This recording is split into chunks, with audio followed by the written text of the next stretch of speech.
Poucos percebem isso, mas uma das narrativas mais repetidas nos púlpitos cristãos simplesmente não existe na Bíblia.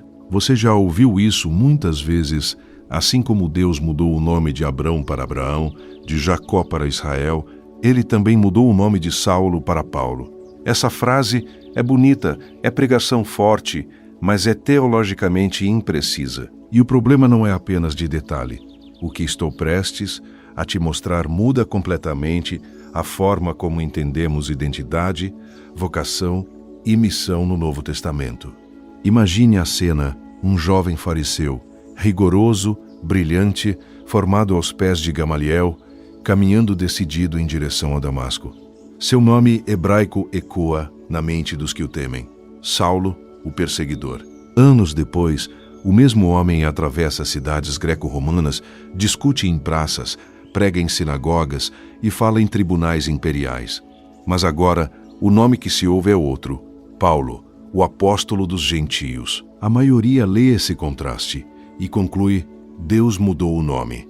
Logo, mudou a identidade. Mas Lucas, o autor de Atos, faz algo muito mais sofisticado. Ele não narra uma mudança de nome, como em Abraão, Israel ou Pedro. Ele revela algo mais profundo. Um homem que sempre carregou duas identidades nominais, duas chaves culturais, duas portas de acesso e que, ao encontrar Cristo, aprende a usar ambas de forma missionária. Este é o ponto onde tudo muda. Não estamos diante de um antes Saulo, depois Paulo, como se fossem duas pessoas. Estamos diante de um homem só, com dois nomes, duas pertenças, dois mundos e um só Senhor.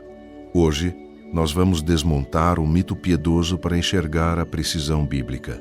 Vamos entrar em Atos, cruzar com Filipenses, olhar para o contexto do Império Romano, tocar no judaísmo do Segundo Templo e, então, compreender: Deus não precisou mudar o nome de Saulo. Ele redirecionou o homem inteiro, com suas origens, sua cultura e seus nomes, para o Evangelho. E quando você entender isso, vai se dar conta de algo brutalmente prático. Cristo não precisa apagar quem você é para te usar. Ele precisa redirecionar quem você já é. A maioria repete a frase: Deus mudou o nome de Saulo para Paulo, como se fosse uma evidência clara no texto bíblico. Mas, se abrirmos o Novo Testamento com rigor, o que encontramos é outra coisa. Um judeu de Tarso, filho de duas realidades. Em Atos 22:3, Paulo se apresenta assim: Eu sou judeu, nascido em Tarso da Cilícia, mas criado nesta cidade de Jerusalém, instruído aos pés de Gamaliel. Esse detalhe é crucial. Ele é judeu, mas nascido em Tarso, uma importante cidade da Cilícia, parte do mundo helenístico, profundamente integrada à cultura greco-romana. Em Atos 22, 25, 29 e Atos 25, 28, vemos outro dado. Ele é cidadão romano. Ou seja, não é só um judeu da diáspora, é um judeu com status jurídico romano, algo raríssimo e privilegiado.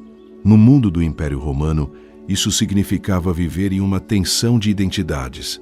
Um pé no mundo semítico hebraico, marcado por tradições, Torá, sinagoga. Outro pé no mundo greco-romano, marcado por cidadania, leis romanas, língua grega e latina. 2. A prática dos dois nomes. Em contextos assim, era comum que judeus da diáspora tivessem um nome hebraico ou aramaico, ligado à sua tradição e fé, um nome grego ou latino, funcional no mundo público, cívico e político. Exemplos não faltam. João, também chamado Marcos, Atos 12:12, 12:25, 15:37, com o nome hebraico Yohanan e um nome latino, Marcos. Outros personagens históricos, fora do NT, também seguiam esse padrão. No caso de Saulo, Saulo vem do hebraico Shaul, Sual, pedido, desejado, o nome típico de israelita, especialmente lembrando o rei Saul da tribo de Benjamim. Paulo vem do latim Paulus, pequeno, modesto, de pouca estatura, o nome romano comum, associado à sua cidadania e inserção no mundo greco-romano. Alguns estudiosos sugerem que o nome Saulo Pode ter sido escolhido justamente por ele ser da tribo de Benjamim, FP3, a mesma do rei Saul. Isso é historicamente plausível, mas o texto bíblico não afirma explicitamente, não passa de hipótese responsável, não de doutrina. 3. A diferença entre Saulo, Paulo e Abrão, Jacó, Israel, Simão, Pedro, agora vem um ponto decisivo. Na Bíblia, quando Deus muda o nome de alguém, isso sempre é acompanhado de um ato divino explícito, uma declaração teológica direta. Uma mudança de identidade e missão claramente enunciada. Exemplos: Abraão, Geneói 17:5. Deus diz claramente: já não será o teu nome Abrão, mas Abraão, porque por pai de muitas nações te fiz. Jacó, Israel, Guine 32. Após lutar com Deus, ele ouve: não te chamará mais o teu nome Jacó, mas Israel, pois como príncipe lutaste com Deus. Simão Pedro, M16:18. Cristo declara: tu és Pedro, e sobre esta pedra edificarei a minha igreja. Nesses casos, o texto faz questão de sublinhar: Deus muda o nome para marcar uma nova identidade espiritual e uma nova missão. Agora compare com Saulo, Paulo. Não há nenhum texto dizendo: e o Senhor lhe disse, não te chamarás mais Saulo, mas Paulo. Isso simplesmente não existe. O que aparece é algo bem diferente. 4. O versículo-chave, Atos 13:9. Em Atos 13:9, Lucas escreve: então Saulo, também chamado Paulo. Essa frase é o ponto de virada narrativa. Ela não diz Saulo, que passou a se chamar Paulo. Ela diz Saulo, também chamado Paulo. Isso indica, ele já possuía os dois nomes. Lucas apenas marca o momento em que na narrativa ele passará a ser referido preferencialmente como Paulo. E a partir daí, curiosamente, é justamente quando seu ministério se direciona fortemente aos gentios. Não é Deus mudando o nome, é o texto mostrando uma mudança estratégica de uso do nome em função da missão. Agora, entramos no coração da questão. Este é o núcleo intelectual que muitos pulam em nome da ilustração bonita. 1. Saulo sempre foi Paulo. O que Lucas revela em Atos 13:9 é disruptivo.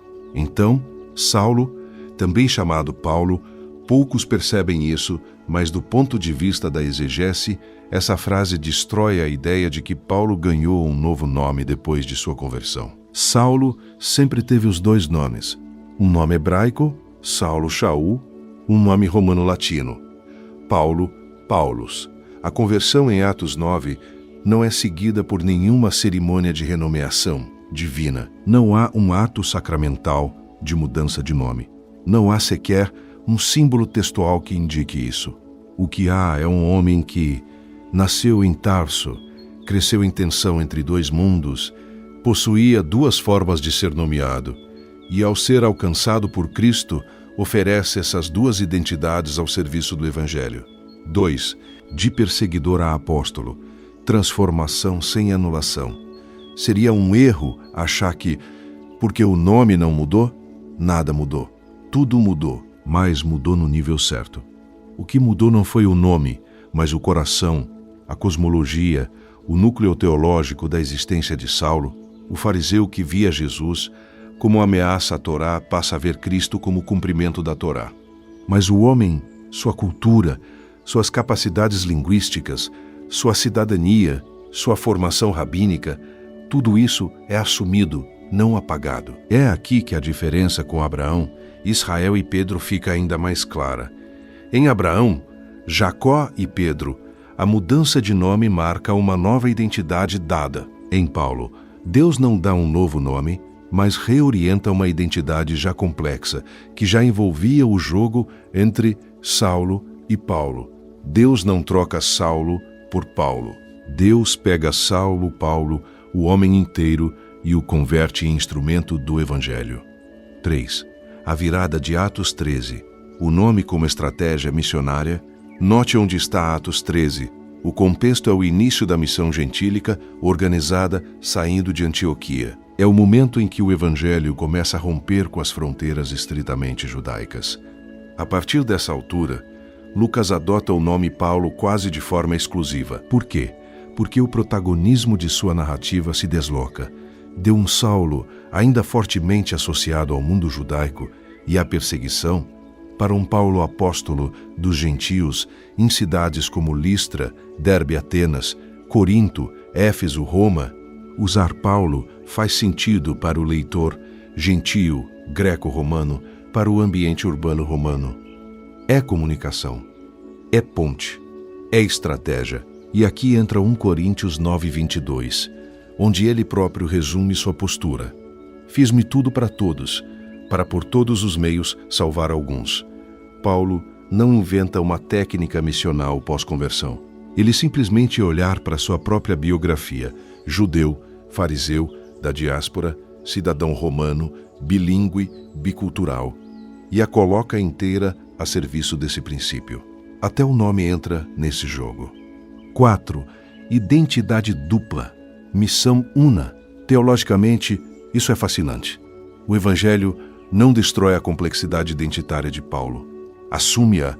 Cristo não toma o judeu para fazer dele um não-judeu. Toma o judeu cidadão romano e o transforma em ponte viva entre mundos. Diante de judeus ele pode dizer: sou hebreu de hebreus, F3BT.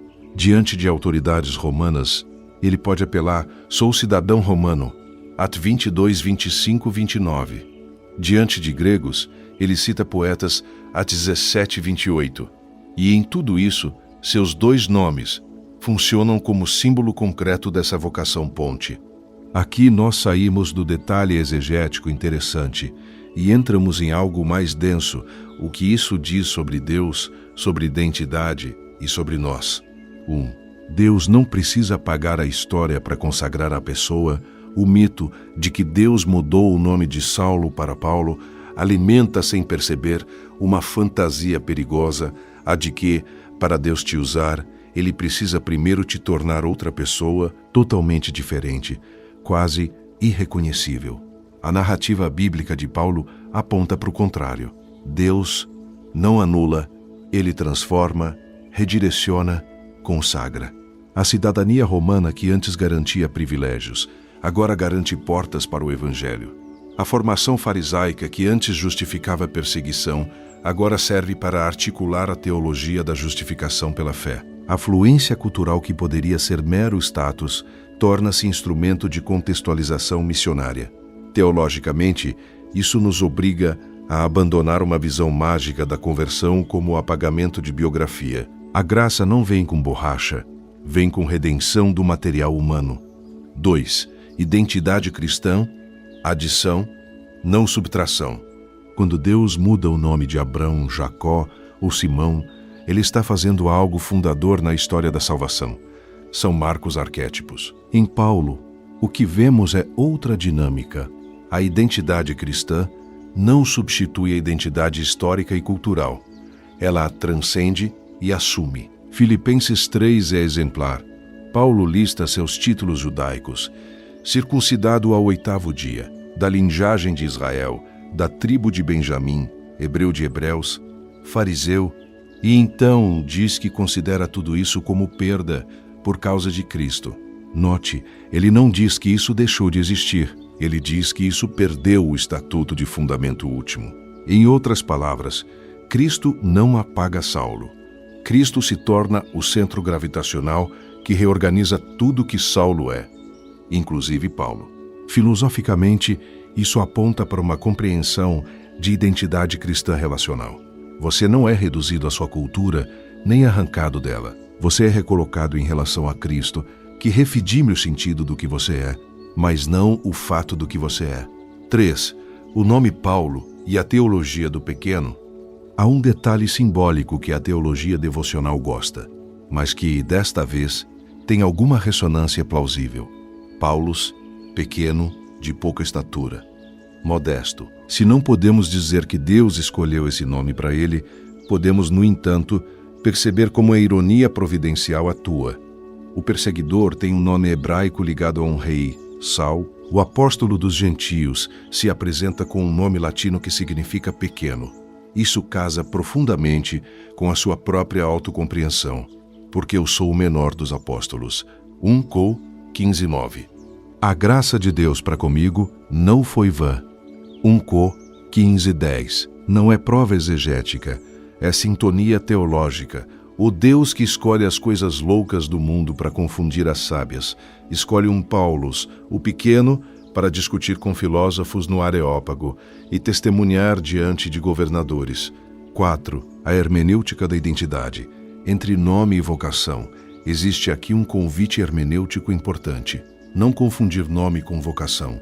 Nos casos paradigmáticos, Abraão, Israel, Pedro, o nome é sinal sacramental da vocação. No caso de Paulo, a vocação se manifesta não pelo recebimento de um novo nome, mas pelo uso que ele faz dos nomes que já possuía. Esse deslocamento é poderoso. Em alguns, Deus faz da mudança de nome o símbolo da nova missão. Em outros, Deus faz do uso sábio do próprio nome e da própria história o lugar da missão. É aqui que nossa leitura deixa de ser mera curiosidade bíblica e se torna chave de autocompreensão espiritual. Agora traduzamos isso para a sua vida, sem piedade com os clichês. 1. Deus não precisa começar do zero com você. A teologia rasa sugere o seguinte: você tem que abandonar tudo, virar outra pessoa, para Deus te usar. Mas a história de Saulo Paulo nos diz: Deus não precisa te reconstruir a partir do nada. Ele pode redirecionar a partir de tudo. Sua formação, sua profissão, sua origem social, sua cultura, seu sotaque, sua história familiar, nada disso é acidente lateral. São nomes que você carrega. Alguns são hebraicos, outros são latinos, mas todos podem se tornar linguagem do Evangelho. A pergunta não é que nome novo Deus vai me dar, mas como Cristo quer redirecionar os nomes que eu já carrego. 2. Seus dois mundos podem ser vocação. Num conflito, talvez você viva entre dois mundos. Entre a fé e o mundo acadêmico, entre o interior e a metrópole, entre uma origem simples e um ambiente sofisticado, entre Brasil e outra cultura, você se sente fragmentado, deslocado de lugar nenhum. Paulo entende isso melhor do que ninguém. Sua dupla cidadania não foi uma maldição, foi seu maior recurso missional. Da mesma forma, aquilo que em você parece quebra de unidade pode ser precisamente o lugar onde Deus se está transformando em ponte. 3. Usar conscientemente o nome certo em cada ambiente. Paulo não tinha vergonha de ser judeu entre judeus, nem de ser cidadão romano diante de Roma. Ele sabia quando acionar cada registro. Em alguns contextos, ele enfatiza sua judaicidade. Em outros, insiste em sua cidadania romana. Em outros, fala como alguém que pode transitar entre culturas. Na prática, isso nos chama para uma espiritualidade inteligente, não ingênua. Como você fala de Cristo no ambiente acadêmico? Como você fala de Cristo no ambiente de trabalho? Como você fala de Cristo na família? Usar o nome certo não é hipocrisia, é encarnação. Cristo não chamou você para ser monotônico, chamou para ser testemunha fiel em cada idioma da sua biografia. 4. Aceitar sua história como matéria-prima da vocação. Há um ponto mais íntimo aqui. Muita gente quer ser usada por Deus, mas detesta sua própria história. Quer ser outra pessoa. Quer um novo nome porque odeia o antigo. Paulo teria todos os motivos para querer apagar sua fase de perseguidor. Mas o que ele faz? Ele a incorpora como parte do testemunho. Persegui a Igreja de Deus. 1 Cor 15:9. Glé 1:13. Ele não glorifica o erro, mas não apaga a história. A graça de Deus é mais gloriosa exatamente porque entra onde antes havia trevas. Em você algo semelhante pode acontecer. Sua dor pode se tornar linguagem de consolo. Seu passado pode se tornar gramática de misericórdia. Sua fraqueza pode se tornar escola de humildade. Cristo não precisa te dar outro CPF espiritual. Ele quer pegar o seu histórico inteiro e fazer dele um texto de graça. A maioria lê o livro de Atos como se fosse uma sequência de heróis espirituais. Mas, quando olhamos com atenção, vemos algo mais humano, mais real, mais exigente. Deus lidando com pessoas complexas, plurais, marcadas pela história e, ainda assim, absolutamente úteis no reino, Saulo não precisou deixar de ser Saulo para ser Paulo, porque ele nunca foi uma coisa ou outra. Ele sempre foi Saulo e Paulo, e Cristo assumiu as duas dimensões. A frase "Deus mudou o nome de Saulo para Paulo" é bonita, mas superficial. A verdade é mais profunda e, justamente por isso, mais transformadora. Deus não mudou o nome. Deus mudou o uso. Deus não mudou a história. Deus mudou a direção da história. E é exatamente isso que ele faz com todos aqueles que são alcançados por Cristo. Não te despersonaliza. Não te uniformiza. Não te faz cópia de ninguém.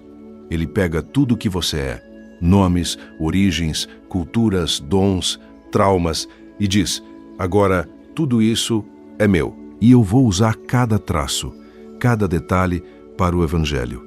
Este é o ponto onde tudo muda.